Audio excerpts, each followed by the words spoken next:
This is the Global Economic Commodities Scrap Metal and Recycling Report by BENLEE Roll-Off Trailers and Open-Top Scrap Gondola Trailers, May 18, 2020.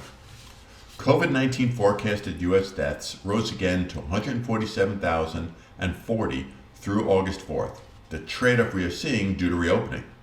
There are now 89,564 dead in 11 weeks, which is equal to 6 large passenger planes crashing daily. Yes, daily.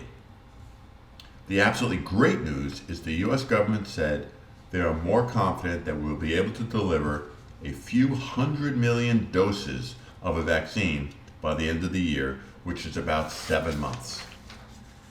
U.S. weekly steel production rose to 1.204 million tons off the 10-year low as auto plants and other manufacturing reopens. Oil price rose to $29.43 a barrel and is up to $31.39 this morning on demand increases and massive production cuts. The U.S. oil rig count fell to 258, a 10-plus year low on the major price drop and the U.S. agreement with OPEC for the U.S. to cut production. U.S. weekly oil production fell to 11.6 million barrels a day, down 1.5 million barrels in just 8 weeks, despite the significant demand and price increases.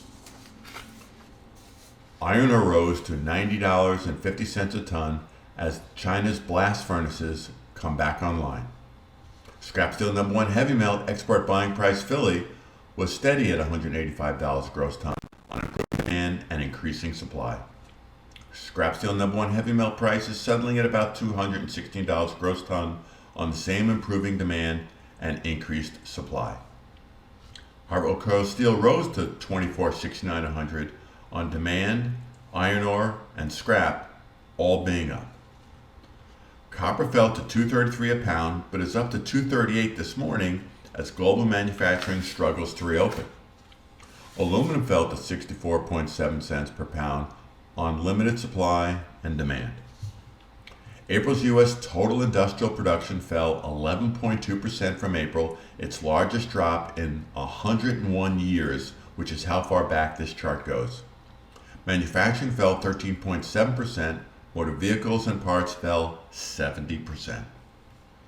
April's U.S. retail sales fell 16.4% from March and 21.6% from last April, the sharpest decrease on record.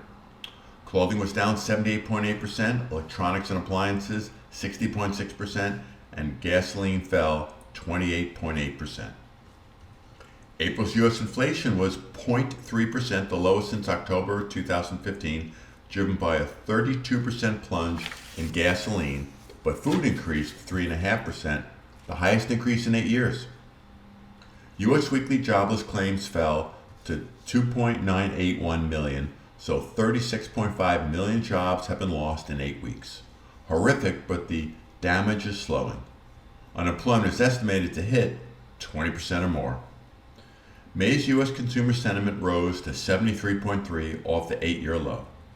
Government relief checks improved buying attitudes, but 12-month expectations fell on uncertainties about jobs and income.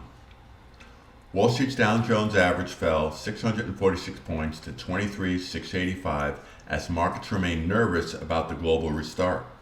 Second quarter U.S. growth is estimated to be a horrific negative 30%, with the second half of the year to be positive. The key to U.S. growth in the fourth quarter and 2021 will be the few 100 million doses of a vaccine by the end of 2020 that the government said they were confident about. As always, feel free to call or email me with any questions. Importantly, we hope you, your family, friends, and employees stay safe.